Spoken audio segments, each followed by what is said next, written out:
El púlpito del tabernáculo metropolitano. El juicio de nuestro Señor ante el Sanedrín. No.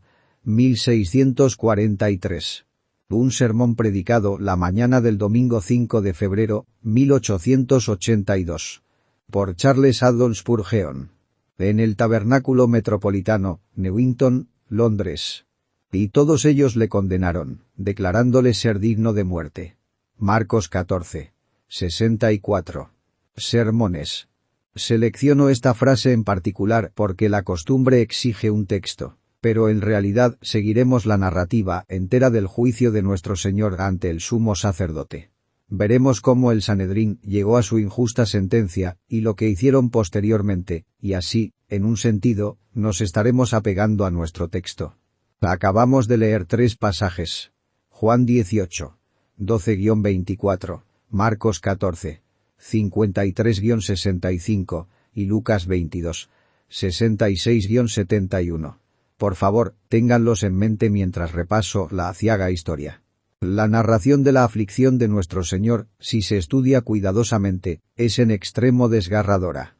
Uno no puede meditar en ella por largo rato sin derramar lágrimas. De hecho, yo me he visto forzado a abandonar mis meditaciones sobre este tema debido al exceso de emoción.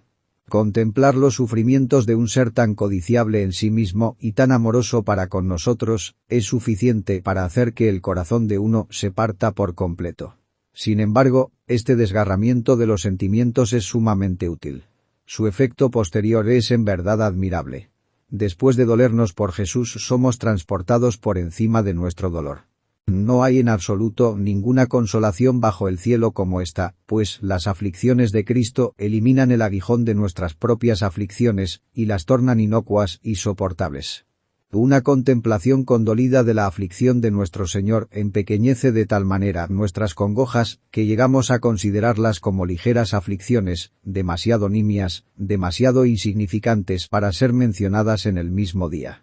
Cuando hemos acabado de contemplar los agudos quebrantos del varón de dolores, no nos atrevemos a registrarnos en absoluto en la lista de los afligidos. Las heridas de Jesús destilan un bálsamo que sana todas las dolencias mortales.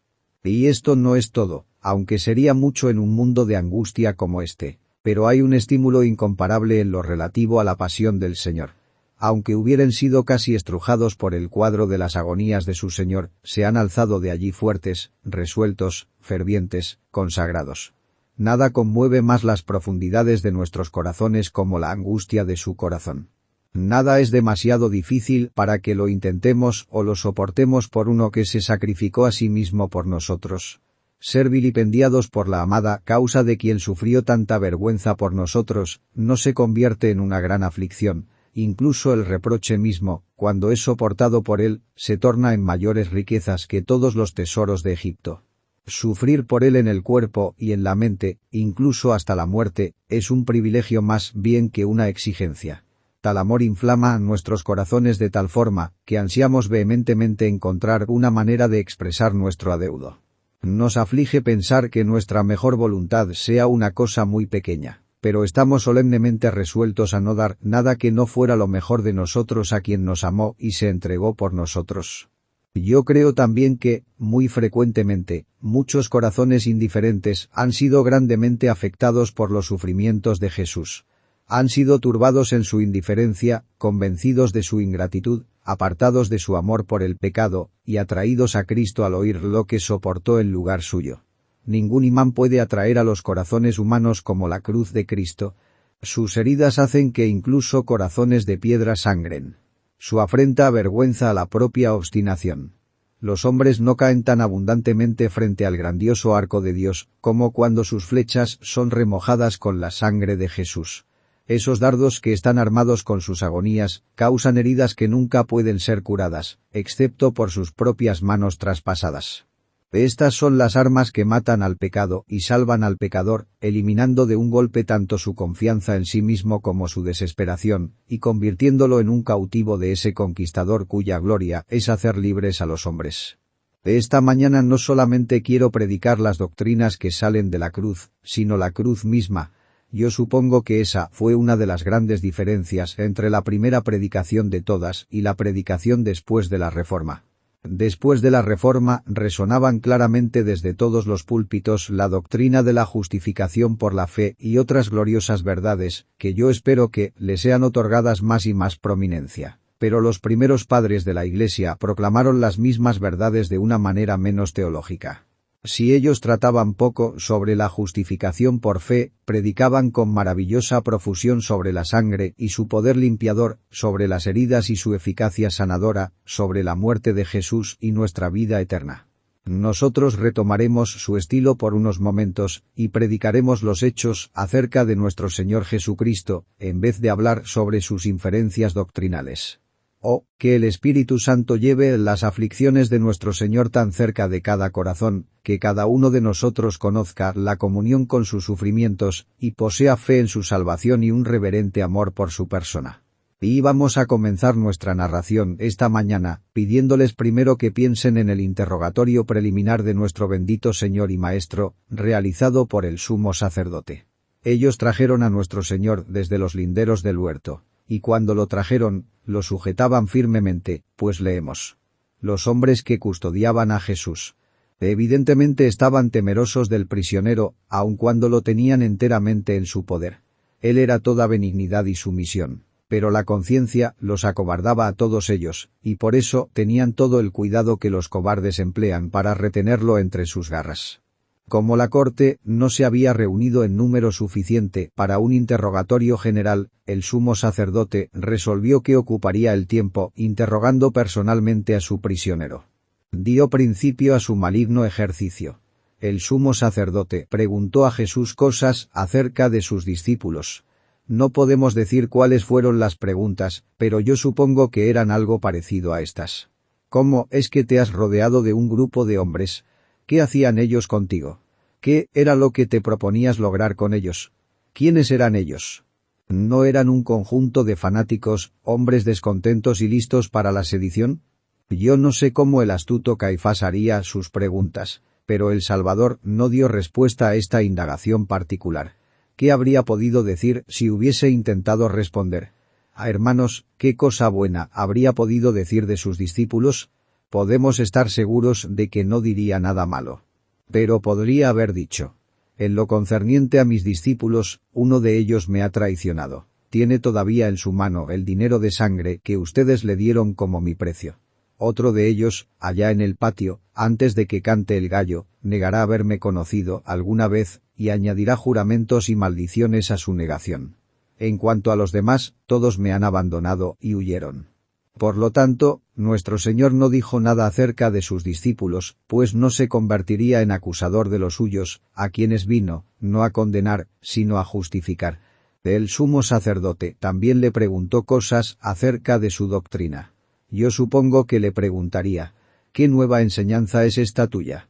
¿Acaso no bastamos nosotros para enseñar al pueblo? Ya que los escribas son tan entendidos en la ley, los fariseos son tan cuidadosos del ritual y los saduceos son tan filosóficos y especulativos, ¿por qué necesitas ingerirte en este dominio? Yo te considero solo un poco más que el hijo de un campesino. ¿Cuál esta extraña enseñanza tuya? A esta indagatoria nuestro Señor sí respondió, y qué triunfante respuesta dio. Oh, que siempre pudiéramos hablar, cuando es conveniente hablar, tan mansa y sabiamente como Él.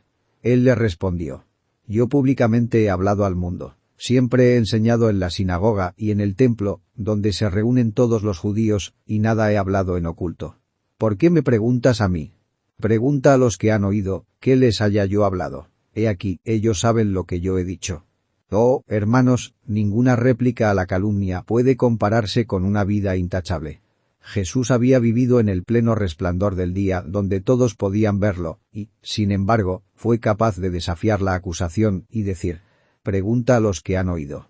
Bienaventurado es el hombre que no tiene necesidad de defenderse porque sus obras y palabras son sólidos testimonios de su rectitud y bondad. Nuestro Salvador respondió a su interrogador muy apaciblemente, y, sin embargo, muy eficazmente, apelando a los hechos. Él se presenta ante nosotros tanto como el espejo de la mansedumbre como el dechado de la perfección, y la calumnia se retuerce a sus pies como una serpiente herida. Qué gran deleite es contar con este triunfante intercesor como abogado nuestro, que argumenta su propia justicia en defensa nuestra. Nadie podría impugnar su absoluta perfección, y esa perfección cubre a todos sus santos en este día. ¿Quién nos acusará, ahora que Cristo ha asumido interceder por nosotros? Esta sobrecogedora respuesta, sin embargo, atrajo sobre el Salvador una bofetada de uno de los alguaciles de la corte que estaba allí. ¿No fue este un acto sumamente repulsivo? Aquí tenemos la primera de una nueva categoría de agresiones. Hasta este punto no nos habíamos enterado de bofetadas y golpes, pero ahora se ha cumplido lo dicho. Con vara herirán en la mejilla al juez de Israel. Este fue la primera de una larga serie de agresiones. Yo me pregunto quién sería el hombre que abofeteó de esta manera al Señor. Yo desearía que la réplica del Señor para él pudiera haber influido su corazón hacia el arrepentimiento, pero si no fuera así, es seguro que figuraba a la vanguardia de la caravana de agresiones personales dirigidas contra la persona de nuestro Señor. Su mano impía fue la primera en golpearlo. Seguramente si murió en la impenitencia, el recuerdo de ese golpe habrá de permanecer como un gusano que nunca muere dentro de él. Hoy grita: yo fui el primero en golpearlo. Yo le di un golpe en su boca con la palma de mi mano. Los escritores de antaño que escribieron sobre la pasión nos dan diversos detalles de las lesiones infligidas contra el Salvador por ese golpe, pero nosotros no le otorgamos ninguna importancia a tales tradiciones y, por tanto, no las citaremos, sino que diremos simplemente que había una creencia generalizada en la Iglesia que este golpe fue muy cruel y le causó al Salvador mucho dolor. Sin embargo, aunque sintió ese golpe, y tal vez fue sacudido por él, el Señor no perdió su compostura, ni mostró el menor resentimiento. Su respuesta fue todo lo que debía ser. No hay ninguna palabra de más. Él no dice: Dios te golpeará a ti, pared blanqueada, como lo hizo el apóstol Pablo. Nosotros no censuraremos al siervo, pero encomiaremos mucho más al Señor. Él dijo mansamente: si he hablado mal, testifica en qué está el mal. Y si bien, ¿por qué me golpeas? Eso habría bastado, seguramente, si hubiera quedado algún remanente de benevolencia en el corazón del agresor, para hacerle girar su mano hacia su propio pecho movido por un dolor penitencial. Uno no se habría sorprendido si hubiera clamado: perdóname, oh tú, que eres divinamente manso y benevolente, y permíteme desde este momento que sea tu discípulo. De esta manera hemos visto la primera parte de los sufrimientos de nuestro Señor en la casa del sumo sacerdote, y la lección de ella es justo esta. Seamos mansos y humildes de corazón como lo fue el Salvador, pues allí radica su fuerza y dignidad. Ustedes me dirán que ya he dicho eso antes. Sí, hermanos, y tendré que decirlo muchas veces más ante ustedes, y he aprendido bien la lección. Es difícil ser manso cuando uno es falsamente acusado, ser manso cuando uno es duramente interrogado, ser manso cuando un astuto adversario está a la caza, ser manso cuando uno se duele bajo un atroz golpe que fue una afrenta para una corte de justicia. Ustedes han oído hablar de la paciencia de Job, pero aquella empalidece ante la paciencia de Jesús. Admiren su paciencia, pero no se contenten con la admiración. Imiten su ejemplo, descrito bajo este encabezado, y sigan cada trazo. Oh Espíritu de Dios, aun teniendo a Cristo como un ejemplo, no aprenderemos la mansedumbre a menos que tú nos enseñes. Y aun teniéndote a ti como un maestro, no la aprenderemos a menos que tomemos su yugo sobre nosotros y aprendamos de él, pues es únicamente a sus pies, y bajo tu unción divina que nos volveremos mansos y humildes de corazón, y hallaremos descanso para nuestras almas. Por tanto, el interrogatorio preliminar ha concluido, y no ha finalizado en absoluto con un éxito para el sumo sacerdote. Él ha interrogado a Jesús y lo ha golpeado, pero la ordalía no produce nada que pueda contentar al adversario. El prisionero es supremamente victorioso, ya que el agresor fue frustrado. Segundo. Ahora viene una segunda escena, la búsqueda de testigos contra él. Y los principales sacerdotes y todo el concilio buscaban testimonio contra Jesús, para entregarle a la muerte, pero no lo hallaban. Es una extraña corte la que se reúne con el designio de encontrar culpable al prisionero, resueltos de una manera u otra a lograr su muerte. Ellos deben proceder de acuerdo a las formas de la justicia, y así emplazan testigos, aunque todo el tiempo violan el espíritu de la justicia, pues rebuscan en Jerusalén para encontrar testigos que perjuren para acusar al Señor. Cada miembro del concilio está escribiendo el nombre de alguien que pueda ser traído de fuera, pues la gente ha venido desde todas las partes de la tierra para guardar la Pascua, y seguramente algunos podrían ser rastreados, en un lugar o en otro, que le hubieran oído decir alguna forma de expresión que pudiera ser procesable. E introducen, por tanto, a todo el que puedan encontrar de esa clase degradada que se aventure a perjurar, si hubiere un soborno disponible. Ellos escarbaron en Jerusalén para descubrir testigos contra Jesús, pero tenían mucha dificultad para lograr su designio, porque estaban obligados a examinar al testigo aparte, y no podían hacer que concordaran. Es difícil lograr que las mentiras concuerden, pero en cambio las verdades son cortadas con el mismo molde. Además, había muchos tipos de testigos que podían encontrar con facilidad pero que no se atrevían a presentarlos. Tenían muchos testigos que podrían testificar que Jesús había hablado en contra de la tradición de los ancianos, pero en cuanto a eso, había en el concilio algunos, esto es, los saduceos, que estaban de acuerdo con él en gran medida. No tenía caso presentar un cargo acerca del cual no tenían una unanimidad consensual.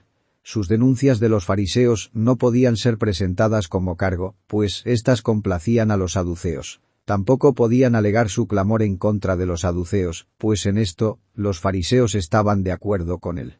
Ustedes recordarán cómo Pablo, cuando fue presentado ante este Sanedrín, se aprovechó de esa división de opinión y clamó: «Yo soy fariseo, hijo de fariseo, acerca de la esperanza y de la resurrección de los muertos se me juzga», y de esta manera creó una disensión en el cónclave, que por un tiempo obró a su favor. Nuestro Señor se posesionó de un terreno más elevado y más noble, y no se inclinó para convertir la insensatez de ellos en algo que lo beneficiara. Sin embargo, estando ellos conscientes de sus disensiones internas, evitaron cautamente esos puntos sobre los cuales no estaban en armonía. Ellos podrían haber presentado su antigua queja de que el Señor Jesús no observaba el sábado a la manera de ellos. Pero, entonces, se haría más público que había sanado a los enfermos en el día sábado. No les ayudaría a publicar ese hecho, pues, ¿quién pensaría en matar a una persona por haber abierto los ojos de uno que nació ciego, o por haber restaurado una mano seca en el día sábado? Ese tipo de testimonio fue por tanto desechado. Pero, ¿no podrían haber encontrado algunos testigos que juraran que había hablado acerca de un reino que estaba estableciendo? ¿No podría esto haberse interpretado prontamente como que implicaba sedición y rebelión? Sí, pero entonces ese era un cargo que habría que alegar más bien ante la corte civil de Pilato, pero el suyo era un tribunal eclesiástico. Además, había herodianos en el concilio que estaban muy inquietos bajo el yugo romano, y no habrían podido tener la cara de condenar a alguien por ser un patriota. Y, además, el pueblo afuera habría simpatizado con Jesús mucho más si hubieran supuesto que los guiaría en una rebelión contra César. Por tanto, ellos no podían forzar ese punto. Deben haberse sentido grandemente confundidos sin saber qué hacer, especialmente cuando incluso en aquellos puntos en los que decidieron presentar a los testigos, tan pronto abrían sus bocas, se contradecían entre sí. Por fin los tenían. Vinieron dos cuya evidencia más o menos concordaba, y estos aseveraron que en una cierta ocasión Jesucristo había dicho: «Yo derribaré este templo hecho a mano, y en 3 días edificaré otro hecho sin mano». Aquí había una blasfemia en contra de la santa y hermosa casa del Señor, y eso bastaría. Ahora, el Salvador había dicho algo que era semejante al testimonio de estos falsos testigos, y un malentendido lo había hecho todavía más semejante. Pero aún así, el dicho de esos testigos era una mentira, y no menos mentira porque una sombra de verdad hubiere caído sobre él, pues el peor tipo de mentira es la que es producida a partir de una verdad. Hace mucho mayor daño que si fuera una falsedad de principio a fin. El Salvador no había dicho: «Yo voy a destruir este templo». Él dijo: «Destruid este templo», es decir, ustedes lo destruirán, y lo pueden destruir. Él no se había referido al templo de Jerusalén para nada. Esto dijo concerniente al templo de su cuerpo que sería destruido. Cristo nunca dijo: «Destruid este templo hecho a mano, y edificaré otro hecho sin mano». En su lenguaje no hay ninguna alusión a las manos en absoluto. Estos refinamientos procedían de la propia invención de ellos, y su lenguaje no tenía ningún vínculo con el de ellos. Él no había dicho: «Yo edificaré otro». Él había dicho: «Lo levantaré», que es algo muy diferente. Él quería decir que su cuerpo, después de ser destruido, sería levantado otra vez en el tercer día. Ellos habían alterado una palabra aquí y una palabra allá, el modo de un verbo y la forma de otro, y así hicieron decir al Señor lo que nunca había pensado. Sin embargo, incluso en la acusación no concordaban. Uno dijo una cosa al respecto, y otro dijo otra, de tal forma que incluso esta vil acusación no podía ser utilizada en contra del Salvador. Su parchada falsedad estaba hecha de un material tan podrido que las piezas no se habrían sostenido juntas. Ellos estaban listos a jurar cualquier cosa que viniera a sus imaginaciones perjuras, pero no se podía lograr que dos de ellos juraran por el mismo testimonio. Mientras tanto el Señor permanece callado, como oveja delante de sus trasquiladores, enmudeció, y no abrió su boca. Y yo supongo que la razón fue en parte para cumplir la profecía, y, en parte, porque la grandiosidad de su alma no se podía rebajar a contender con mentirosos, y sobre todo, porque su inocencia no necesitaba ninguna defensa. El que es culpable en alguna medida, está ávido de excusarse y de paliar las cosas. Sus excusas sugieren usualmente a los hombres de experiencia la creencia que podría haber alguna base para la acusación. El que es perfectamente inocente no tiene ninguna prisa para responder a sus calumniadores, pues muy pronto ellos se responden entre sí. Nuestro Señor no deseaba entrar en una pendencia con ellos, para no provocarlos a que expresaran más falsedades. Si las palabras no pueden ayudar, entonces, en verdad, el silencio es sabio. Cuando el único resultado habría sido provocar a sus enemigos a añadir a sus iniquidades, fue una compasión magnánima la que condujo al calumniado Salvador a no decir nada. No debemos dejar de advertir el consuelo que en alguna medida había sido ministrado a nuestro Señor por la acusación que fue presentada como la mejor. Él está allí, y sabe que están a punto de sentenciarlo a muerte, pero ellos mismos le recuerdan que el poder de ellos sobre él tiene un contrato de arrendamiento no mayor de 3 días, y al final de ese corto período, él será levantado de nuevo, y ya no estará más a su disposición. Sus enemigos le dieron testimonio de la resurrección. No digo que su memoria fuera débil, o que posiblemente lo hubiera olvidado en medio de sus aflicciones, pero, sin embargo, nuestro Señor era humano, y algunos modos de consuelo que son valiosos para nosotros, eran útiles para él. Cuando la mente es torturada con una falsedad maliciosa, y el hombre entero es sacudido por dolores y aflicciones, es bueno que se nos recuerden las consolaciones de Dios. Leemos acerca de algunos que fueron atormentados, no aceptando el rescate, y fue la esperanza de la resurrección la que lo sostuvo. Nuestro Señor sabía que su alma no sería dejada en las moradas de la muerte, y que su carne no vería corrupción, y los falsos testigos trajeron esto vívidamente delante de su mente. Ahora, en verdad, nuestro Redentor podía decir: «Destruid este templo, y en 3 días lo levantaré». Estos cuervos le han traído al Salvador pan y carne. En estos leones muertos nuestro glorioso Sansón ha encontrado miel. Sostenido por el gozo puesto delante de él, desprecia la vergüenza. Extraño es que de las bocas de aquellos que buscaban su sangre, proviniera el memorial de una de sus mayores glorias. Ahora, hermanos, aquí además aprendemos otra vez la misma lección, es decir, crezcamos en mansedumbre, y demostrémosla guardando silencio. La elocuencia es difícil de adquirir, pero el silencio es mucho más difícil de practicar. Un hombre puede aprender más rápido a hablar bien que a no hablar del todo. Tenemos tanta prisa por vindicar nuestra propia causa que la dañamos con un lenguaje irreflexivo. Si fuéramos calmados, benevolentes, tranquilos, pacientes como lo fue el Salvador, nuestro sendero a la victoria sería mucho más fácil. Observen, además, la armadura que cubría a Cristo. Vean el escudo invulnerable de su santidad. Su vida era tal que la calumnia no podía fraguar una acusación en contra suya que durara lo suficiente para poder ser repetida. Los cargos eran tan frágiles que, como burbujas, se desvanecían tan pronto como veían la luz.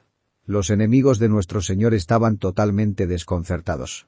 Ellos lanzaban sus dardos contra él, y como si cayesen sobre un escudo de ardiente diamante, cada flecha era quebrada y consumida. Aprendamos también esta otra lección: que habremos de ser tergiversados. Podemos contar con que, para oídos hostiles, nuestras palabras tendrán otros significados que el que nos proponíamos darles. Podemos esperar que cuando enseñamos una cosa que es verdadera, ellos inventarán que hemos expresado otra cosa que es falsa. Pero no debemos sobrecogernos por esta prueba de fuego como si fuese algo extraño. Nuestro Señor y Maestro la ha soportado y los siervos no han de escaparse de ella. Por tanto, soporten la aspereza como buenos soldados de Jesucristo y no tengan miedo.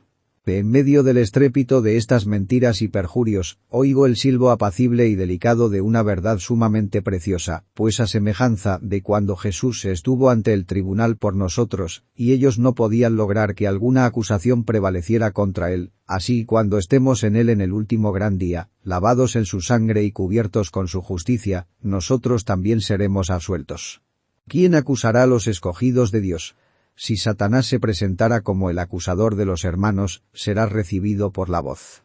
Jehová te reprenda, oh Satanás, Jehová que ha escogido a Jerusalén te reprenda. ¿No es este un tizón arrebatado del incendio? Sí, amados, nosotros también seremos absueltos de la calumnia. Entonces los justos resplandecerán como el sol en el reino de su Padre. La gloriosa justicia de aquel, que fue falsamente acusado, librará a los santos y toda iniquidad cerrará su boca. Tercero, pero no debo demorarme demasiado incluso en temas como estos, y, por tanto, prosigo al interrogatorio personal que siguió al fracaso de querer presentar testigos. El sumo sacerdote, demasiado indignado para quedarse sentado, se pone de pie y se inclina sobre el prisionero como un león rugiente sobre su presa, y comienza a interrogarlo de nuevo. Estaba haciendo algo injusto. ¿Acaso el juez que tiene el oficio de administrar la ley habría de darse a la tarea de demostrar la culpabilidad del prisionero, o, lo que es peor, habría de tratar de extraer una confesión del acusado que pudiera ser usada en su contra? Esto implicaba una confesión tácita de que se había demostrado la inocencia de Cristo hasta ese momento. El sumo sacerdote no habría necesitado sacarle algo al acusado si hubiese habido suficiente material en su contra por otro lado.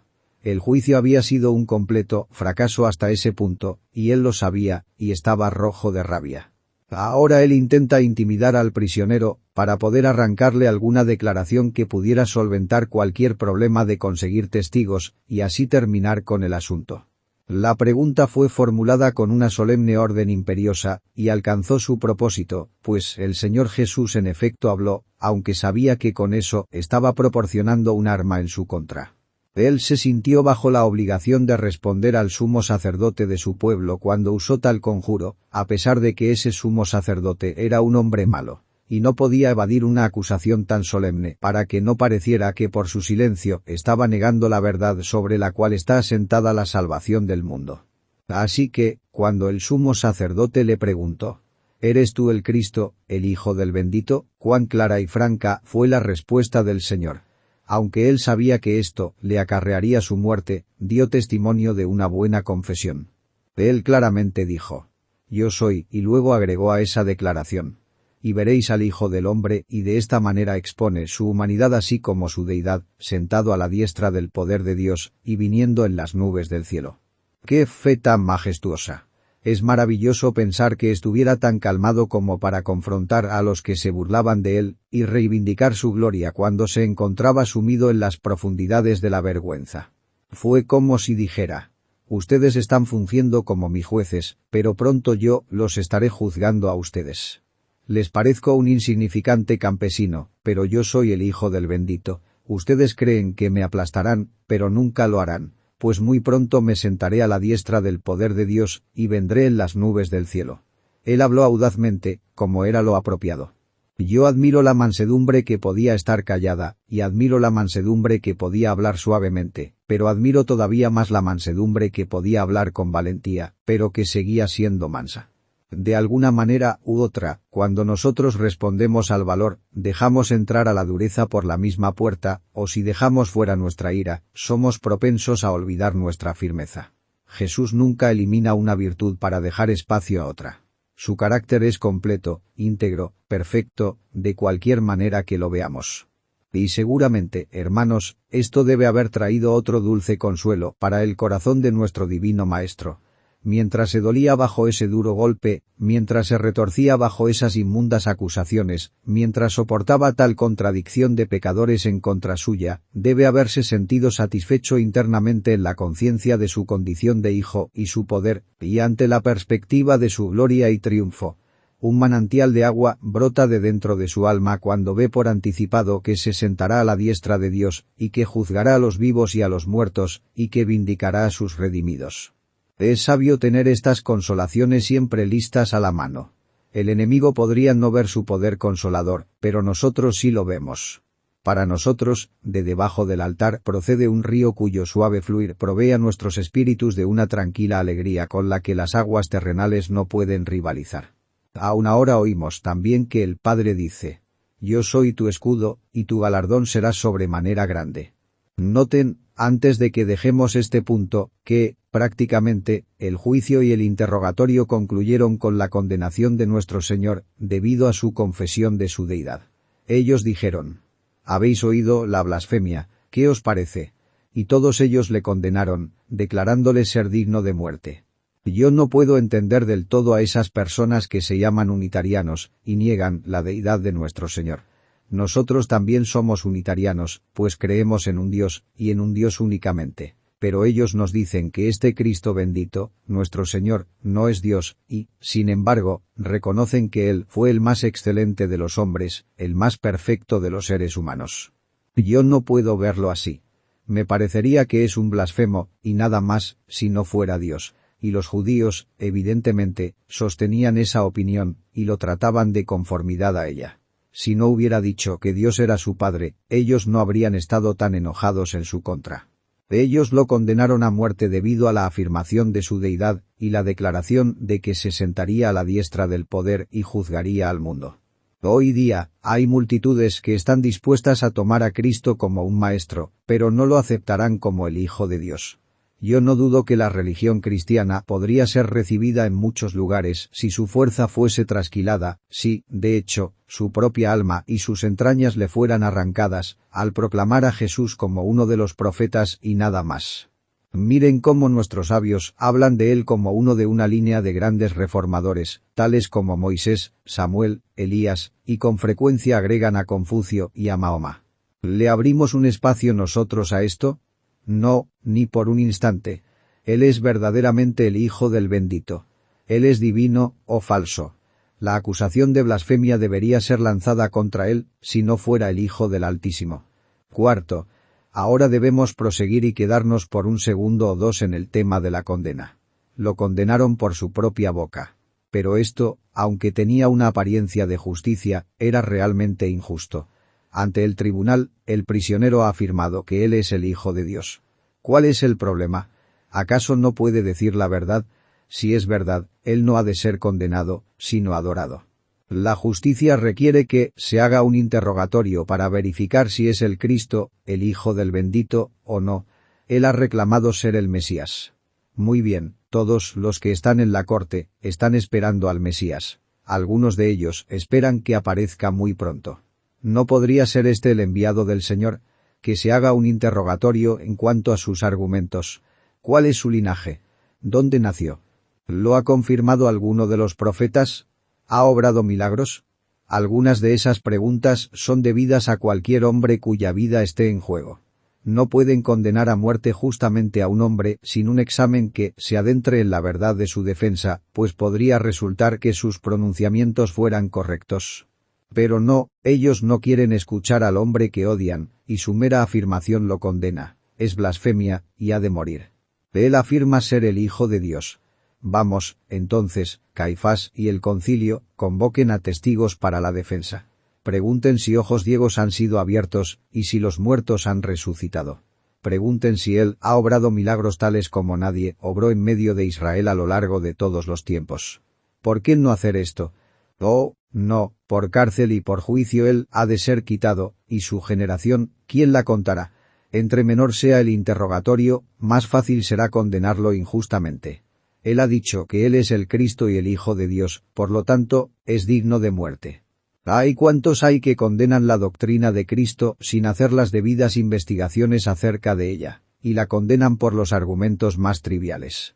Vienen a oír un sermón, y tal vez encuentran fallas en los gestos del predicador, como si eso bastara para negar la verdad que él predica, o tal vez digan: esto es muy extraño, no podemos creerlo. ¿Por qué no?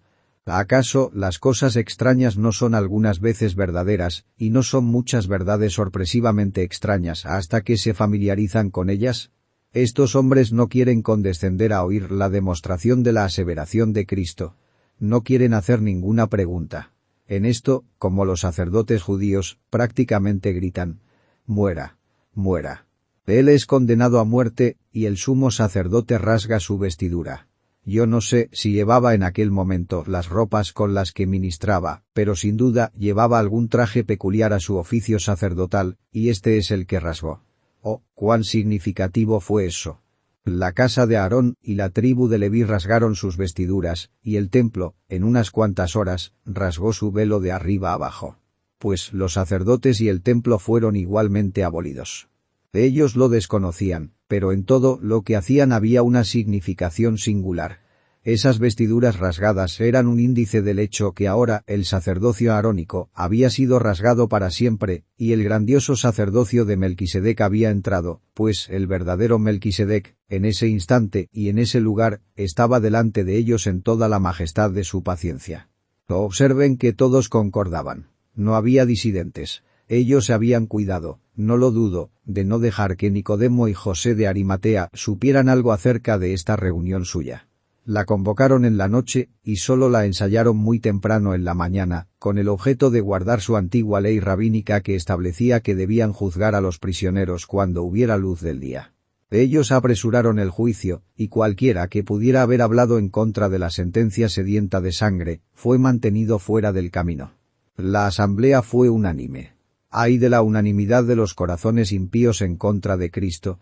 Es sorprendente que haya tales altercados entre los amigos de Cristo, y tal unidad entre sus enemigos, cuando el punto es sentenciarlo a muerte.